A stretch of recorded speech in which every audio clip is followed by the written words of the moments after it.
I hope I'm audible to everyone. Yes, ma'am. Yeah. I will just share my slide before I start talking.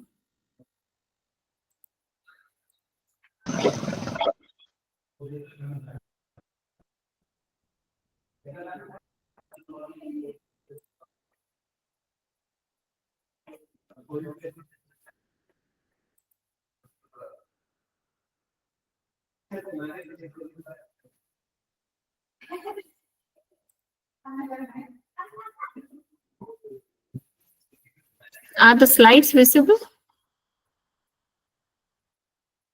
Ma'am, we saw in your email, ma'am. Okay.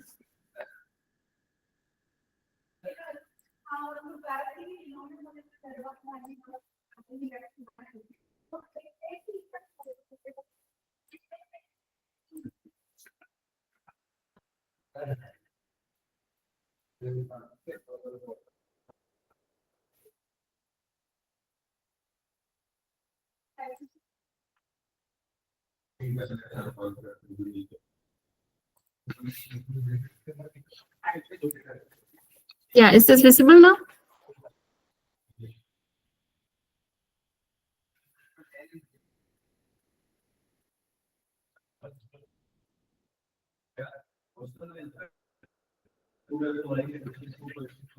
Are the slides visible?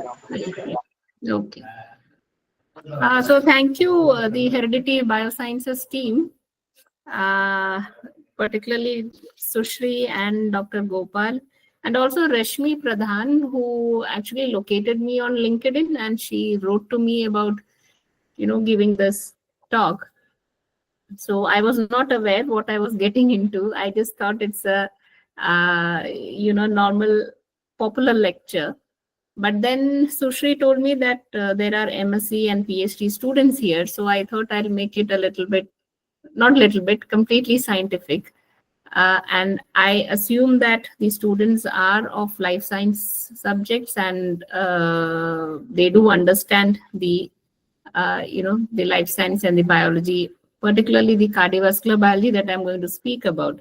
And a special thanks to Dr. Gopal for those introductory slides, because since I was told that these are MSc students, I did not include much of, basic anatomy and physiology of the heart. So Dr. Gopal very nicely explained about all the anatomy, the physiology, the diseases, and risk factors, prevention. So I'm really grateful to you, sir, for that. And I'll just make this slideshow.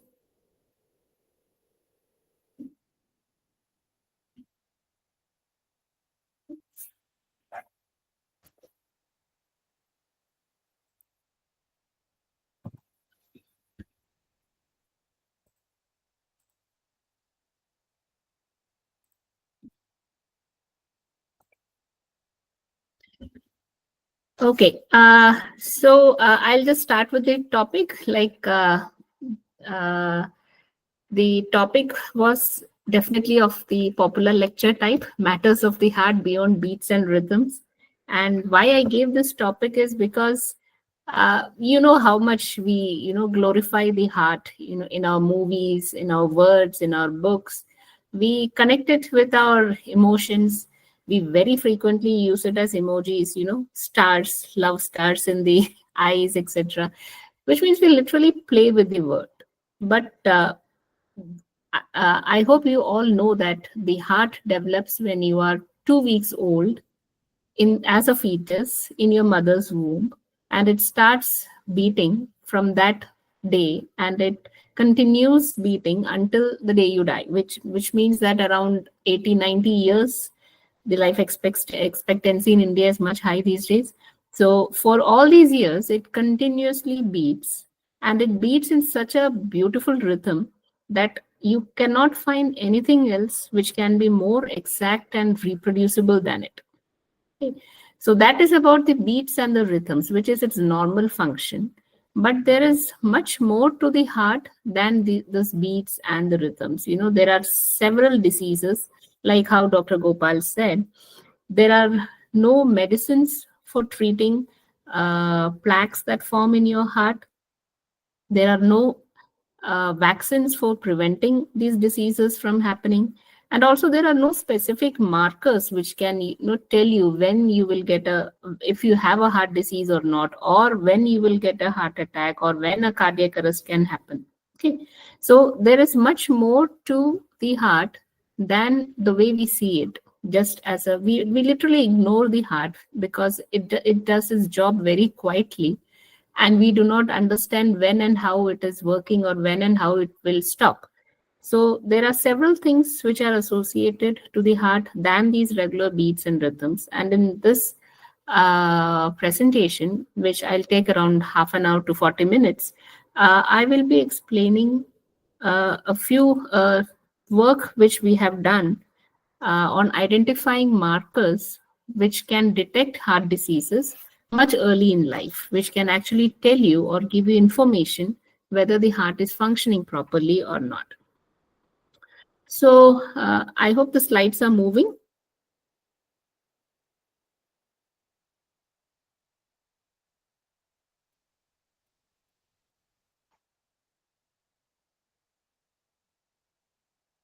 Any one of you can respond, because I will not know whether it No, has. ma'am, it's stuck No, on the ma'am, first one slides are only. not moving. Yeah, okay. So there is something wrong. Can you see it like this? Yes, ma'am, now it's visible. Okay, so I'll move like this. There was a little bit of animation. Anyway, it is okay. So I basically come from Kerala, okay, and we call it the God's own country and devil's own people. That is my own definition of that. But it has, beautiful Munnar tea plantations. It has the richest temple in Asia. It has wonderful lakes, beaches, and the backwaters that move into the seas and the ocean. But it is also known as the diabetes and the heart disease capital of India. If you look at this picture, this is from a 2017 publication which came in the British Medical Journal, which was published by the Sri Chitra Tirunal Institute, Dr. Thangappan's group, in which they have selected around 10,000 elderly adults above the age of 60 from 7 different Indian states. And what they could find was that diabetes followed by heart disease is the biggest killer and is the biggest incidence rates in Kerala than the other 7 states. And this, we are talking about only the elderly people. We have not even mentioned the younger adults in whom the disease is being seen now. Okay. So my state of Kerala, which geographically looks like this, now looks somewhat like the picture on the right, with rampant metabolic syndrome and diabetes and heart diseases. Okay. Now, in 2022, until then, I was a faculty with a DBT institute called Rajiv Gandhi Center for Biotechnology. After that, I landed here in Gujarat, and this is what I saw here. It's a very colorful and festive type of state. People enjoy food here. People enjoy music. People enjoy dance. The Navratri Garba goes on for 9 nights here, with people dancing until maybe 3, 4 a.m. in the morning. And this is what caught my attention here, that there are much more heart attacks, much more cardiovascular diseases rampant in Gujarat than it is being reported anywhere else. And if you remember in the earlier slide that I showed, the Gujarat was not included as part of the study. I don't know for what reasons, but maybe it is because there were no investigators from the state that it was not included. But still, the number of diseases here is really very concerning and very high.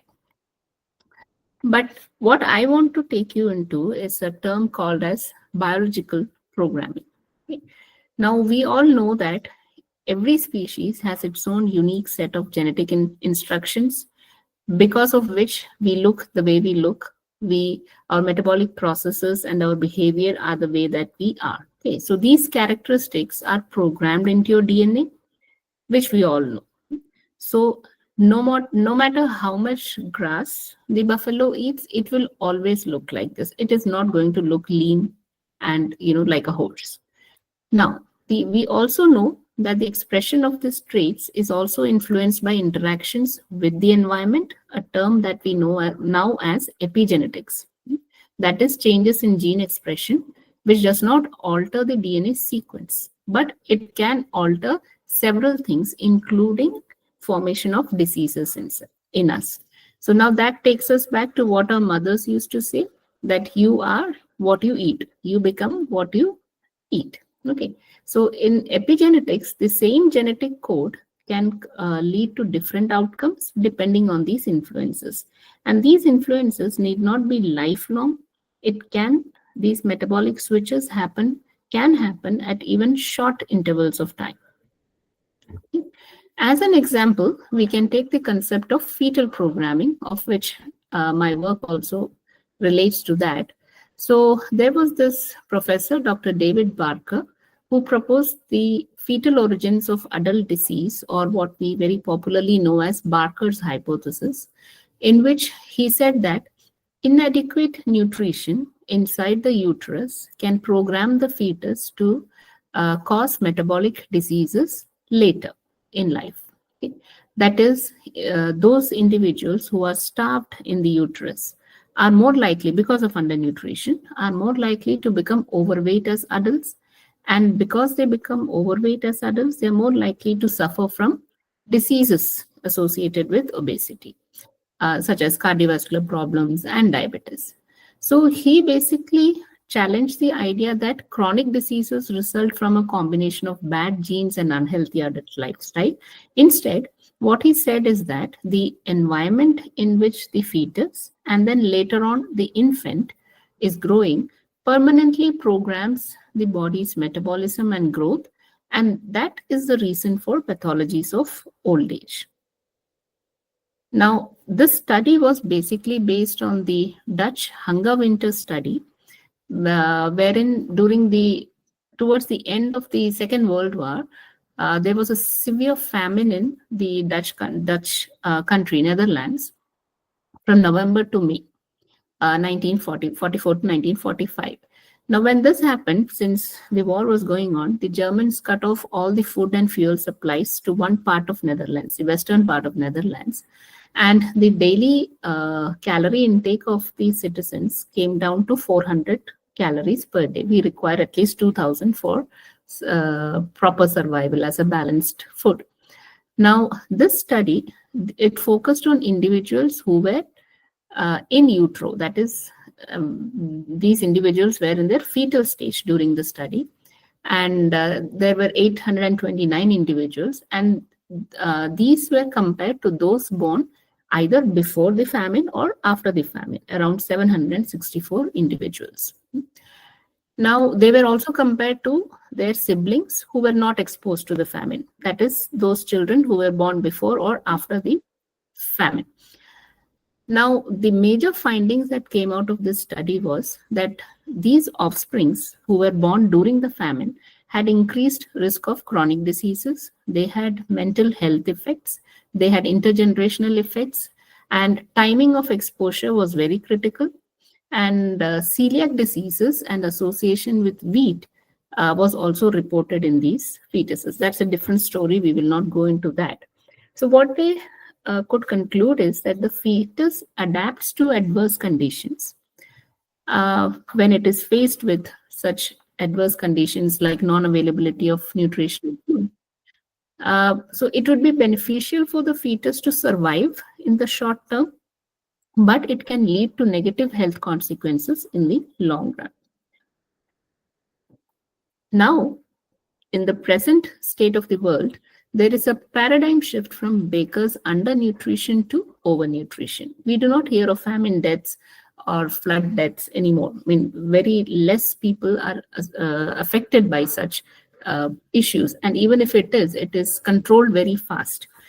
But we do have overnutrition, several conditions of the mother, like hypercholesterolemia, that is high lipid levels, obesity, high blood pressure, insulin resistance, preeclampsia or high blood pressure, type 2 diabetes, these are all associated with fetal pathologies. That is, there are chances that the fetus does not survive the fetal time. So now we know that in utero environment is a third cause of chronic disease other than genetics and lifestyle. So my talk is basically about maternal hypercholesterolemia and how that is high cholesterol levels in the mother during her pregnancy time, how it programs the fetus, and how such fetus acquire heart diseases called atherosclerosis, which is the initiation moment of the heart diseases early in life. Okay. So the entire anatomy physiology Dr. Gopal had explained. So I will just take it from here. On the left side, this is the heart, and these are the coronary arteries. That is, we have 3 coronary arteries. This is the right coronary artery. Towards the left, you have the left coronary artery, and then behind you have the another coronary artery, which cannot be seen from here. Now, on top, you see the healthy artery. A part of the artery wall has been removed, and you can see the blood flowing through the artery. Now, the plaque is formed when you have lots of LDL inside you, which has become oxidized, and it slowly starts blocking the flow of the blood. If the blood cannot flow and cannot provide oxygen towards your myocardium or the heart tissue, then that part of the heart tissue will die. That is when you suffer from a heart attack. Now, all patients do not die because of this blockage. In certain patients, a part of this plaque can break and it can flow into the vessel. And then when it reaches a very narrow part here, it can cause blockage, and then that also leads to a heart attack. Okay, so these are the things that you should be knowing when you these are the things which are required for the next few slides to understand the next few slides. So the next question is, why study fetal programming and hypercholesterolemia and atherosclerosis? Right. So if you look at this picture, atherosclerosis is a progressive disease. Okay. So these longitudinal lines are the longitudinal sections of the artery. Above that, you have the cross sections of the artery. And below in the slide, you have a arrow which shows increasing age. So if you see here, even during birth, there are development of risk factors. For example, if the mother is hypercholesterolemic, then there are chances that the fetus can develop. Okay, that we know now. We didn't know that around 5 years ago. Then by the time the infant reaches adolescent stage, if the stimulus continues, then these risk factors can develop into endothelial dysfunction and initiation of the plaque formation that you saw in the earlier slide. Now, as age increases, the plaque will also progress. See, it is becoming bigger and bigger in the third picture. It is becoming a fibrous plaque. Now, throughout this stage, you do not have any clinical events. You do not have any symptoms. You do not even realize that this is happening inside your arteries. By the age of 40 to 50, there are chances that you have effort angina. Angina is nothing but chest pain, and which you feel when you're doing some effort, like when you're exercising or when you climb up the stairs or when you're running up an inclined plane. At that time, the first initial symptoms arise. By that time, inside your arteries, an occlusive or a blocking atherosclerotic plaque has already formed. Okay. Now, beyond the age of 55 to 60, these ages are not the same anymore. There are reports of heart attacks even from 13 years of age, 20, 30. Like, the earlier age as a risk factor is not a issue anymore. Age is not a risk factor anymore. That is what I basically want to say. So by the 60 plus, there are clinical events, and the plaque can rupture or cause a fissure or thrombose, and heart attacks or death can occur. Now, what I want to try and tell you here is that you have a long window period, basically from birth to around 20, 30 years of age, wherein if you know that you are having a disease, you can actually prevent it. However, we do not have any clinical markers which can tell you that you're having a disease at this point of time. CRP is there, C-reactive protein, and troponin is there. But C-reactive protein is a very common inflammatory protein which can, increase even if you have an acute inflammation like a infection. So it is not specific to heart disease. So you cannot intervene depending on your CRP values. Troponin is something when you have a heart attack and the levels of troponin and BNP increases. So that is too late for an intervention. So the best thing to find is a marker which, just as at the fetal stage or maybe at the infant stage, can tell you whether you have a risk to have heart disease later in life or not. So now we know that early fatty streaks can develop from the fetal stage. There have been studies from Palinski's group which has shown that 6-month-old aborted fetuses can also have fatty streaks. Fatty streaks is nothing but a plaque formation. Fatty streaks can lead to plaque formation or atheromas, which can lead to plaque rupture. Now, coming back to our topic, maternal hypercholesterolemia, there are a few major concerns. That is, hypercholesterolemia is not considered as a concern until the age of 40 years, because only after that you start checking your lipid levels. Now, maternal hypercholesterolemia is given no clinical relevance because you need a little bit of cholesterol. You need cholesterol for the growth of the fetus. So it is a very physiological response that the mother's lipid levels will increase slightly to support the growth of the fetus during her pregnancy period. Therefore, lipid profiling is not done in pregnant women as a routine pregnancy test. None of the hospitals in India or abroad do a lipid profiling. So when the mother is pregnant, she actually does not know her lipid levels. And even if she knows, there is no statin therapy or intervention which can be given during this pregnancy period, because all these medicines are contraindicated during pregnancy.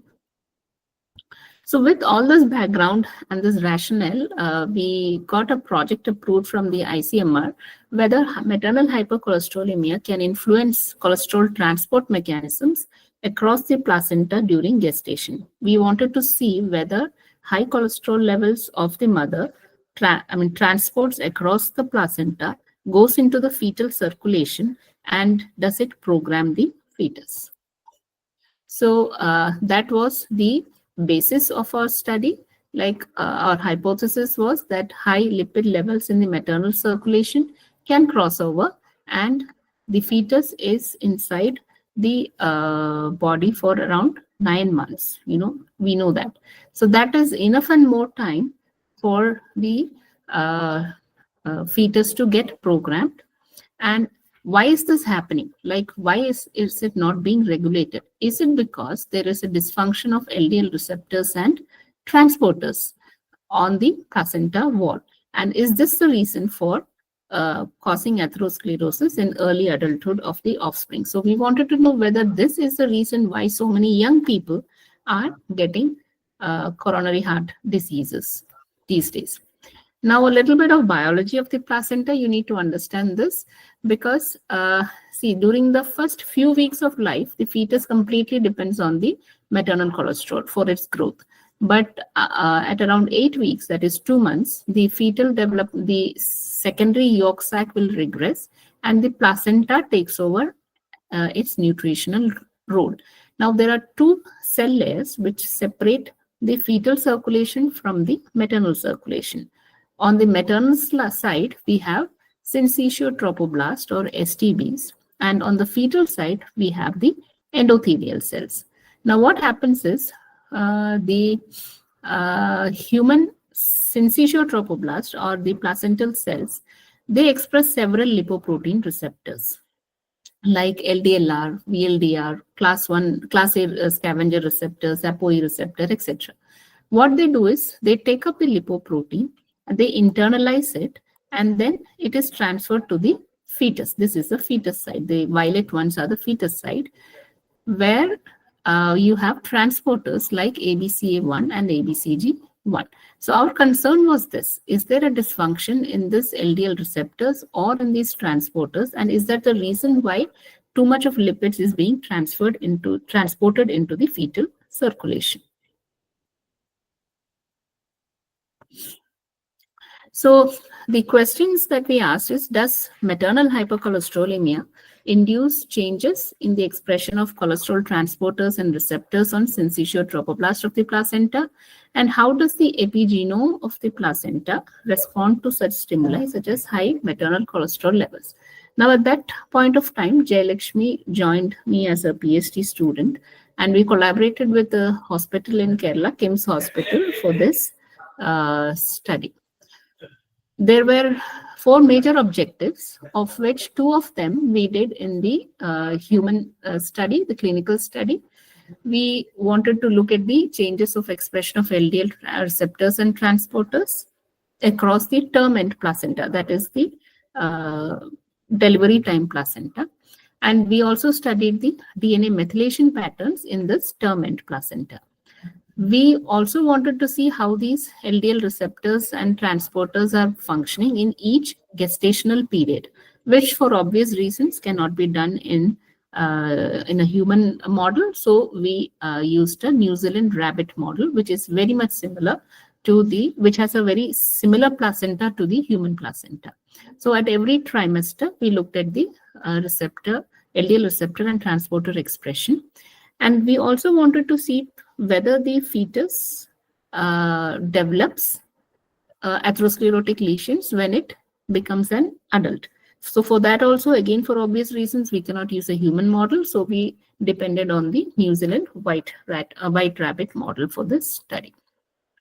Now, as you know, we have some time until the patients recruited would give birth. We have 9 months time duration in that. So we did a few preliminary study in a cell line called HTR8, which is basically a first trimester cell line. And the idea was to see whether there is an oxidized LDL, whether these cells uptake LDL or not. Because the hypothesis is completely based on the fact that syncytial trophoblast uptake LDL lipids. Now, we do not know whether that is happening or not. So we wanted to see in the cell line whether that happens. And we cultured these cells, and then we characterized these cells. This is how they look. And then we treated them with oxidized LDL, and we did the checked for the expression of transporters and receptors. Now, the minimal concentration of di-oxidized LDL required was 75 microgram and a treatment of 18 hours to show that they uptake lipids. If you see these red droplets, these are the lipid droplets which are being uptaken, and the blue is, of course, the nuclei. So we studied the expression of all these genes, LDL, PCSK9, SREBP, ABCA, which are the transporters, the PPR gamma, and we could show that the transcription factor SREBP is significantly upregulated. Now that is a major requirement to increase the LDL receptor expression, and also PCSK9, which is the negative regulator of LDLR, is upregulated. So we move on to the rabbit. And in this model, what we did is, the major question was to see how does the placenta respond to maternal hypercholesterolemia throughout gestation. Okay. So rabbit has a very short gestation period of around 30 to 31 days. So 11th day is marked as the end of trimester 1. 18th day is marked as the end of trimester 2. And 29 to 30 days is marked as the end of the trimester 3. Okay, so we treated these rabbits with high-fat diet, and we also had a normal diet treated control group. And at the end of the 11th, 18th, and 29th day, we took the blood samples and also sacrificed the animal to take the placenta during each gestational phase. Now, a group of rabbits, we treated them with high-fat diet, and we allowed them to grow into adults to see what happens in their adulthood. So if you look at the maternal parameters, the mother's levels, till mid-gestation, the total cholesterol levels were quite high. The low density cholesterol was also high. This is obvious because the placenta has to, the mother's placenta has to support the growth of the fetus. From mid-pregnancy, triglycerides were high, which is very much unwanted. I mean, there is no need for the triglycerides to rise up. Also, the very low density lipoproteins were also high. This is how the rabbit uterus looks at different phases of gestation. This is the trimester 1, in which you can hardly see the difference.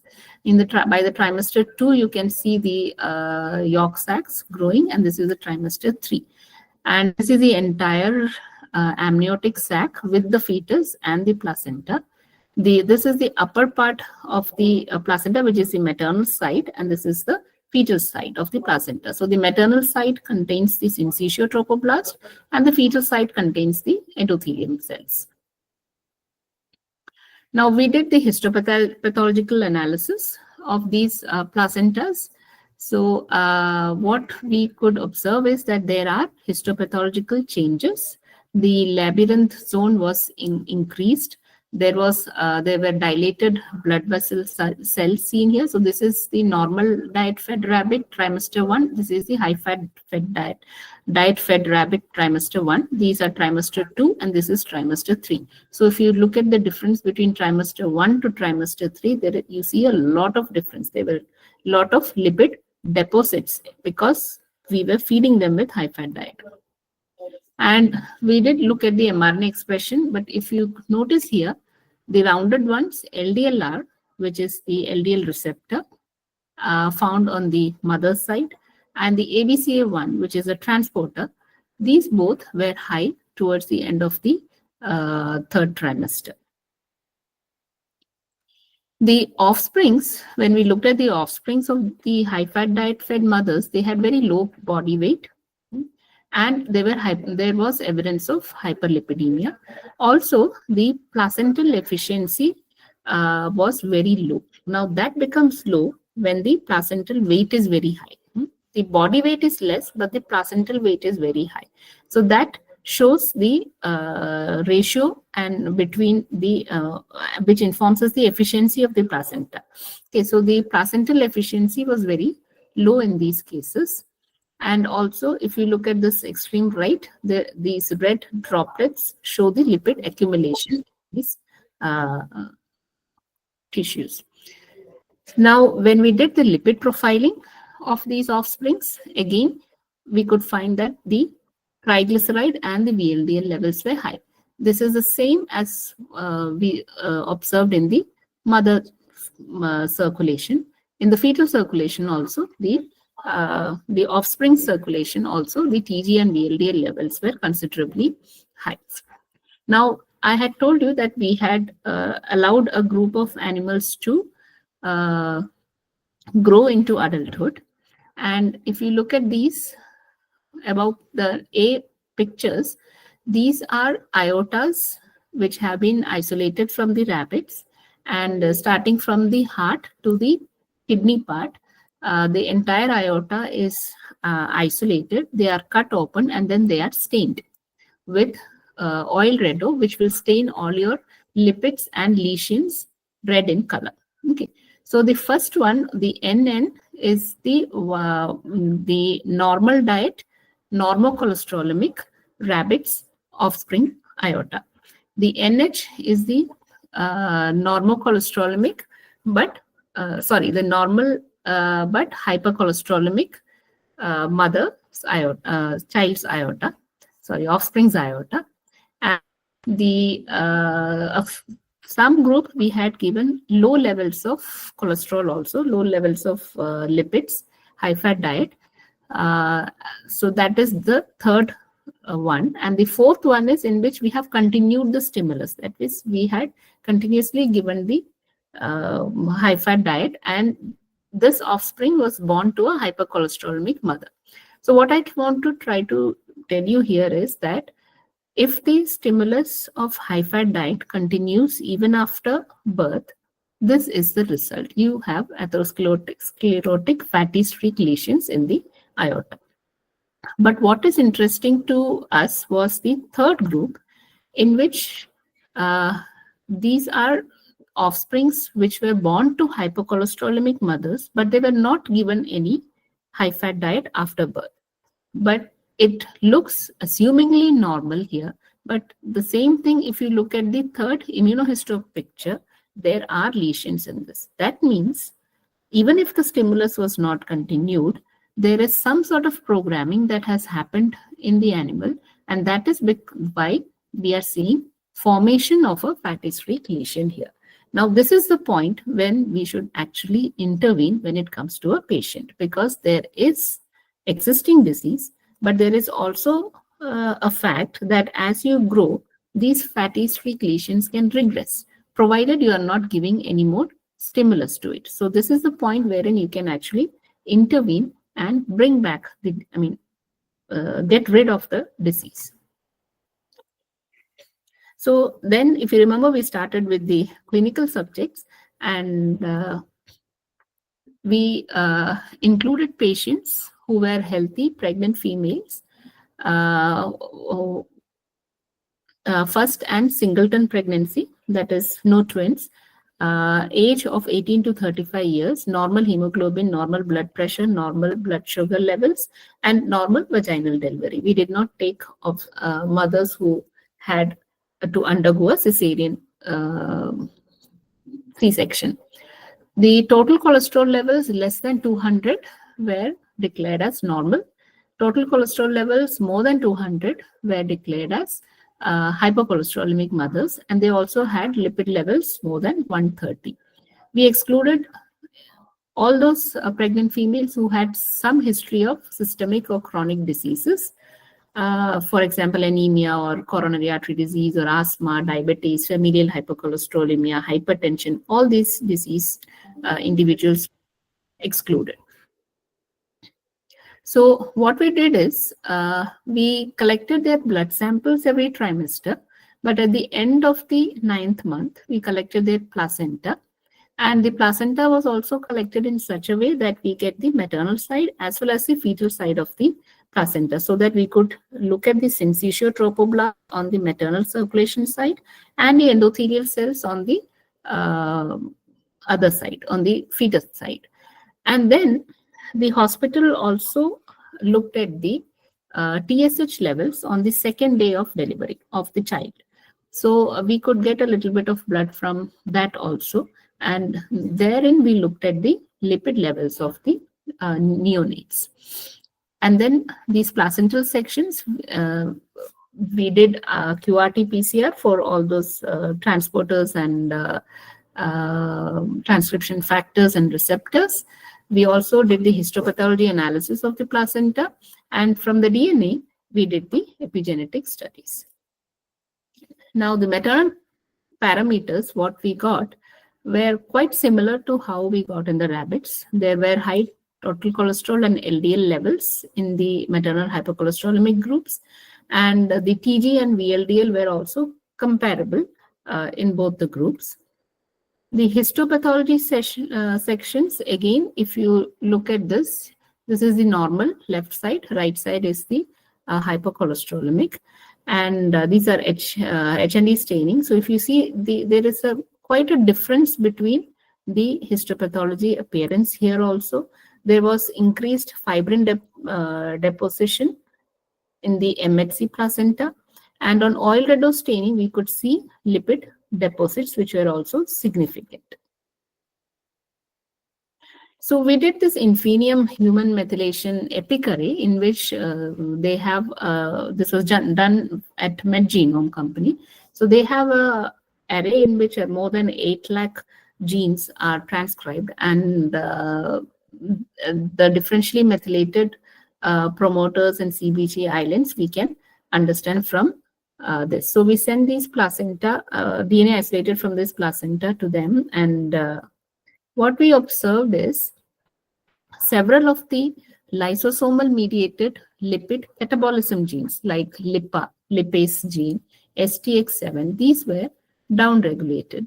And several of the peroxisome-mediated lipid catabolism genes, such as ABCD1, PEX11A, which is a peroxisome biogenesis gene, these were upregulated. That means we observed a bit of differential methylation in lysosomal and peroxisomal pathways. We are further looking into these genes one by one right now.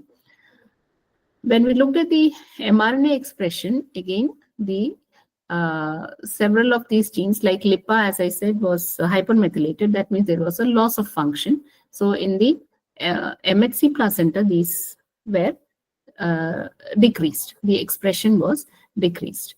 So my student also got the Paul Dudley White International Award for this work of hers when she presented it at the American Heart Association's Chicago conference.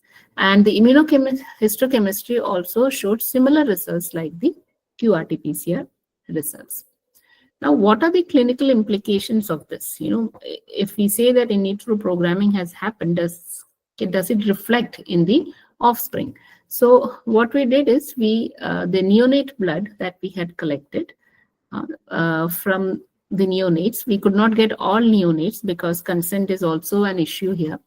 What we found that just like in the rabbit study, the birth weight was less in MHC offsprings, which also denotes the initial slides that I had shown you of the Barker's hypothesis. That means there is less growth of the fetus when it comes to any sort of adverse issue. So maybe because there is higher influx of lipid into the circulation, the in vitro environment is not conducive enough for the fetus to grow properly. Also, the placental efficiency was considerably, significantly reduced in this case. The neonates of the MHC mothers showed hypertriglyceridemia, that is high TG levels and high VLDL levels. This is on day 2 of their delivery, that is day 2 of the neonates. There is a possibility that these levels will become normal after some time as the stimulus reduces, but there is also a possibility that if the stimulus continues and these levels also continue, there is also a possibility that fatty streak lesion formation can occur. So the take-home message that I want to give from here is that hypercholesterolemia in the mother can predispose offspring to develop early atherosclerosis, and that can predict latent neurometabolic diseases.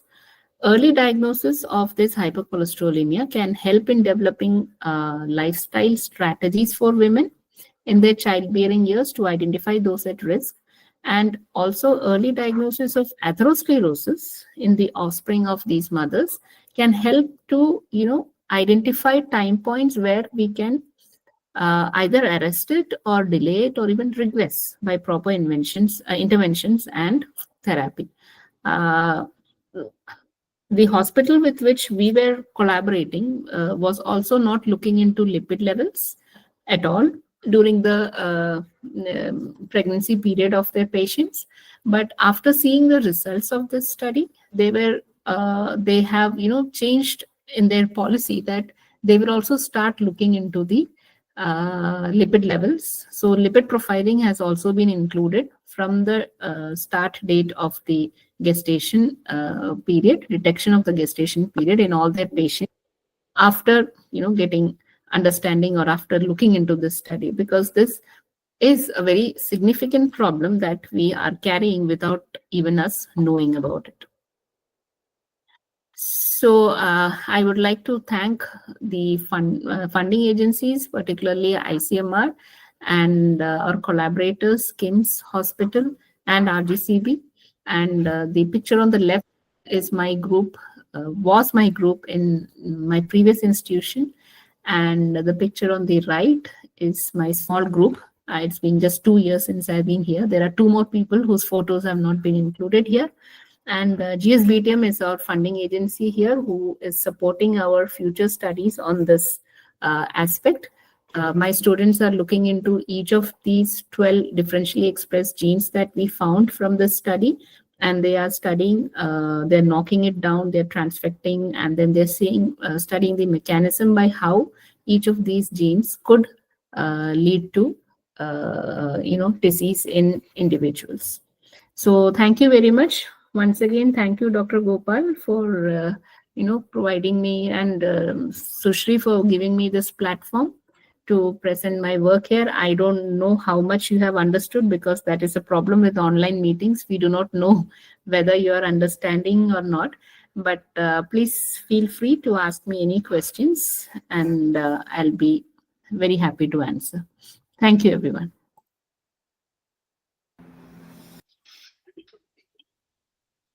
Thank you, ma'am. It's a presentation. Hello. Yes, sir. Please. So, thank you, ma'am. It's a really wonderful presentation. So, audience, this is the opening for this discussions. Any questions for this audience sides?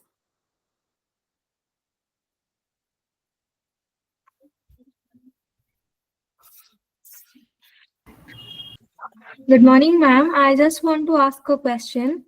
Yes. Yes. Ma'am, the thrombosis is a blockage. Thrombosis is a blockage program.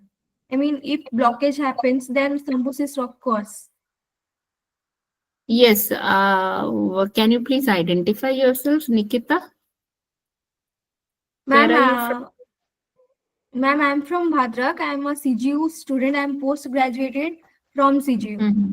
C.V. Raman Okay. Global University, Bhubaneswar. Okay. See, thrombosis is something that happens once the plaque has formed. The blood, the function of the heart is to pump blood. And it does at a very constant velocity and with a force and a speed. So if your arteries are fully, deposited with plaque is basically LDL, macrophages, monocytes, dead cells, calcium deposits, smooth muscle cells. It is made up of all these things. Means it is a very messy sort of thing. Now, when the blood is flowing through this, there are chances that a part of this can break and it flows along with the blood. And then when it reaches a very narrow part of the artery, it can get stuck there. This process is called as thrombosis, and the part which flows, it is called as an embolus. Okay. So what happens is this thrombosis is the major reason for myocardial infarction or heart attacks. So it basically happens once atherosclerotic plaques have formed in your arteries. Thank you, ma'am. Okay. Excuse me, ma'am. I have a question. Yes, please. Ma'am, you had said that those lipid depositions in the aortic sections causes diseases. Like, I want to know that it is heredited from mother to offspring, or it can be formed in the offspring. That I couldn't understand. See, it can be both. It can also be a epigenetic sort of inheritance. It need not be a hereditary issue, because the mothers that we had, at least in our study, the mothers that we had included had no familial hypercholesterolemia.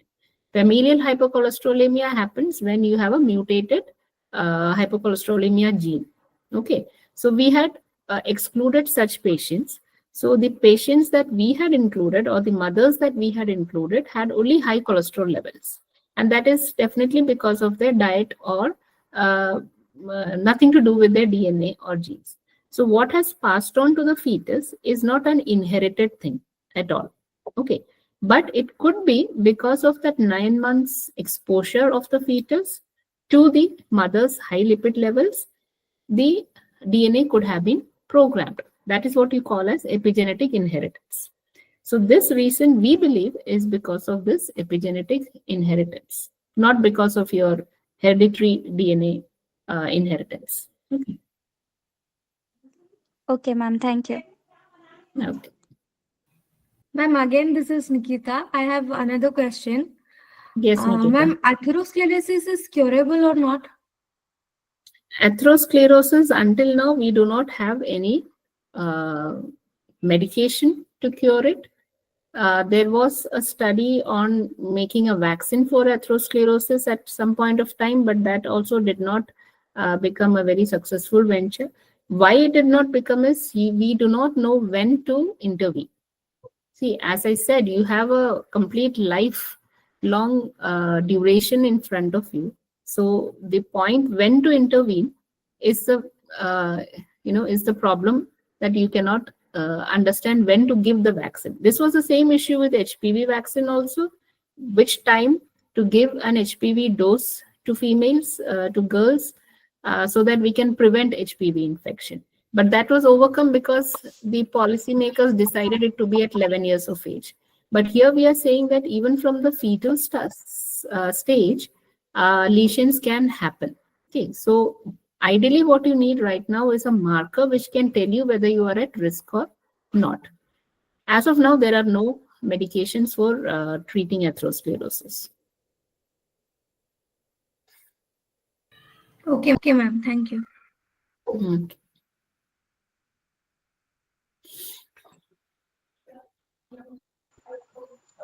Ma'am, Satyajit is here, and I want to question you, ma'am, that we have studied here the fetal hypercholesteremia and maternal hypercholesteremia. So, if we compare both of these, so which is more dangerous, and which is less affected nowadays? It was not very clear. One is maternal hypercholesterolemia and the other is? And fetal cholesterol that you have taught today. Fetal cholesterol. Okay, you want your voice is not very clear, but I think what I have understood from your question is whether maternal cholesterol or the fetal cholesterol is more problematic, right? Yes, ma'am. Okay. See, the fetal cholesterol levels did not come up by itself. Okay, the fetus need not generate at that point of time such high cholesterol levels. Okay, particularly triglycerides and VLDLs. Total normal LDL cholesterol is understandable because it requires the cholesterol for its growth. But then there is a difference between a physiological amount of cholesterol required and when it moves into a pathological grade. Okay, physiological is for its own requirement. Pathological is when it has too much to handle and it is causing a disease in future. So there is nothing like fetal cholesterol increase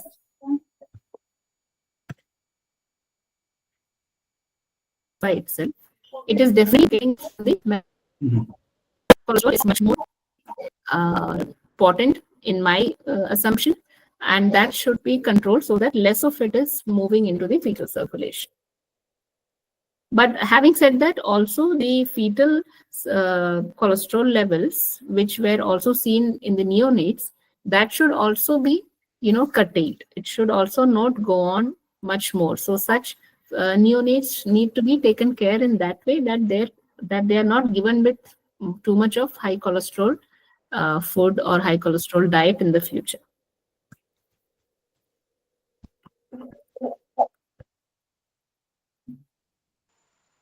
Okay, ma'am. I hope I have answered your question. Yes, ma'am. Thank you. Okay. Okay. Thank you.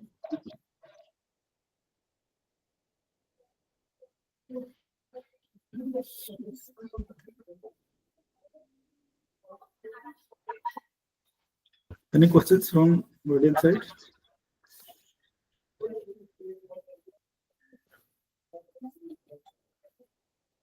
Excuse me, ma'am. Ma'am, like in the beginning of the presentation, you talked about markers. Now, after you have said so much, actually, I have a doubt that how to diagnose all of these diseases.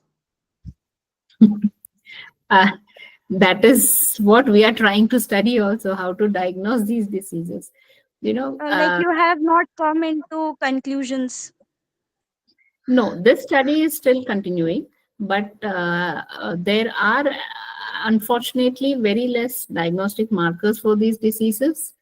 You can only prevent these diseases so far, and there are certain inherited things like cardiomyopathy, like Dr. Gopal had mentioned in his presentation. Hypertrophic cardiomyopathy, that is a disease caused due to mutations in your sarcomere genes.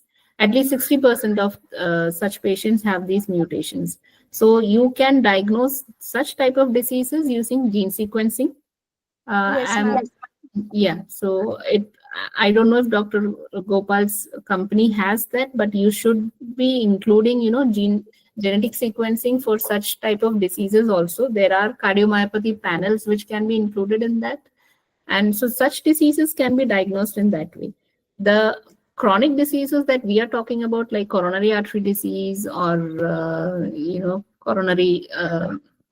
acute coronary diseases, there are no as such markers, but you can always have your cholesterol levels checked, your TG levels checked. You can have, a healthy diet, a well-balanced diet, moderation in your dietary habits, exercise. All this is the only way how you can prevent these diseases as of now. We Yes, have ma'am. But there are chances that in the future the diagnosis can be done, like of these diseases, complex heart diseases. Yes, yes, definitely. Because see, there are several groups who are working on this, who are trying to develop markers, genetic markers, epigenetic markers. There are, metabolic markers which are being developed. The thing is, it is a multifactorial disease. So developing a marker is not very easy.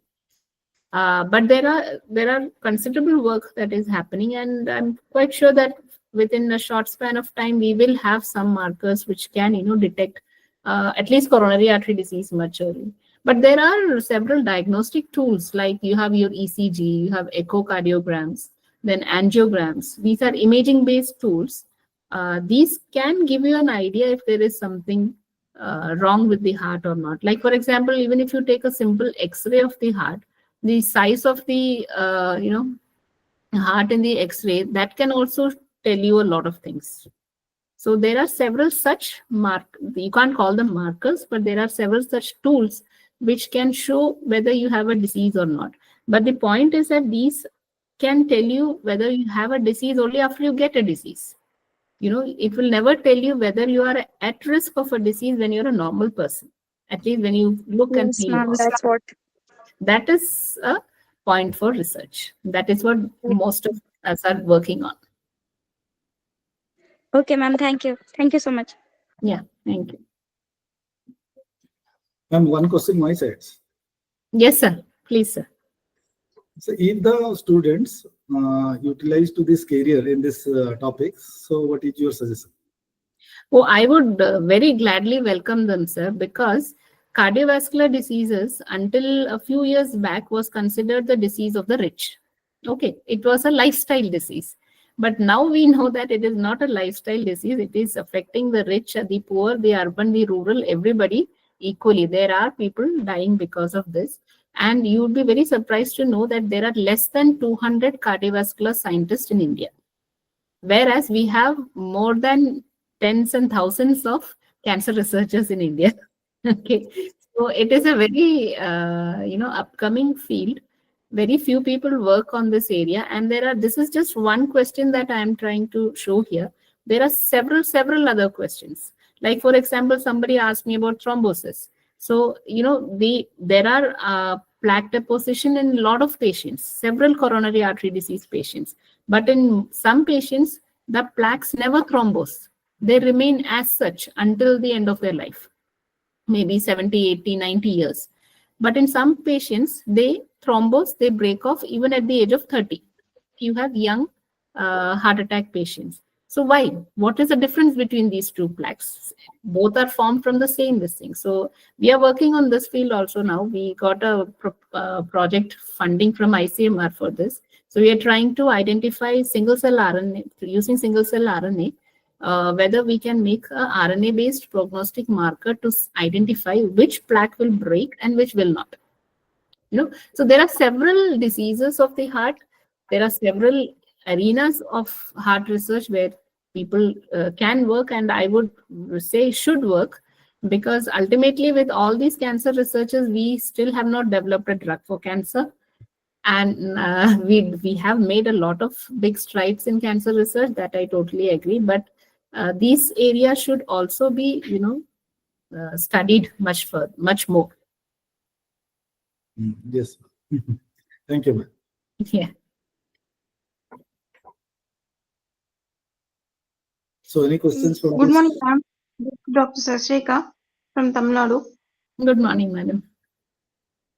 Am I audible, ma'am? Yes. Please ask me. Ma'am, have you ever tried any alternative therapies with in animal testings?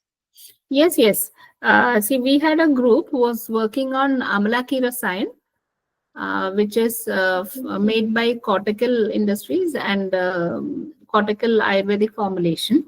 And we have tested, it is basically amla, that is gooseberry. And it has been known that it increases longevity and it reduces aging. It's a very old Ayurvedic medicine as such. And we had tested this in animal models for cardiac hypertrophy. And we had shown that the hypertrophy is when the heart size is increasing by number of cells. So we had shown that the hypertrophy is reducing, and also we did this in Vista rats. So we created this hypertrophy model by constricting the aorta. That is, we put a clip in the aorta so that the blood flow towards the lungs is less, and the heart becomes larger in size. And we have shown that it causes hypertrophy. It reduces hypertrophy. It increases aging. Reduces the aging process by increasing several age-related factors. So we have done that. And then we have also worked on another drug called rincofilin, which is the Urticaria plant. It is a very common Chinese herb, actually, but in India it is not very commonly used. But we have shown in rabbit models that it can reduce the atherosclerotic lesion formation, and also that there is very minimum to negligible liver toxicity and kidney toxicity because of this drug. So that has also been shown. So yes, alternative medicine does work, depending on the fact that you make proper animal experiments and document these things. Okay, ma'am. Thank you. Yeah.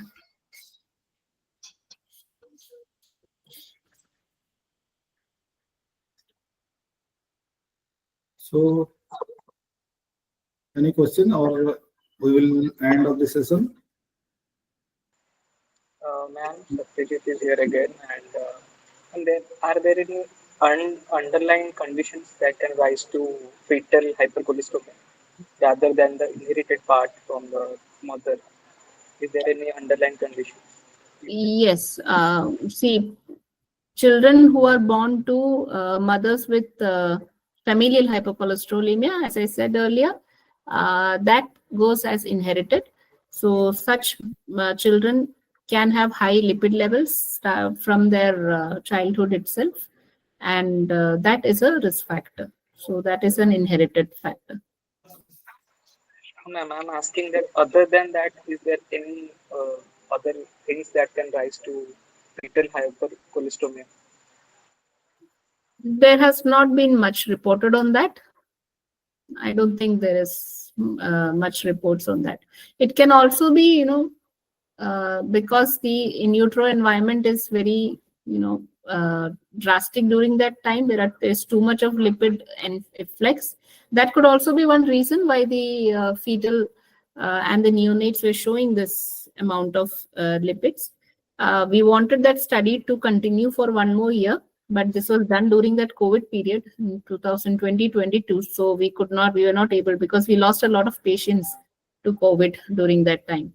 But if a study is done in which we can continue these monitoring these offsprings up to maybe 1 year or 5 years, or maybe even adolescents, which is a very big study, then you can know whether their TG and VLDL levels is remaining constantly high or not. Now, what are the other reasons? Diet could be another reasons why their hypercholesterolemia is being seen in these neonates.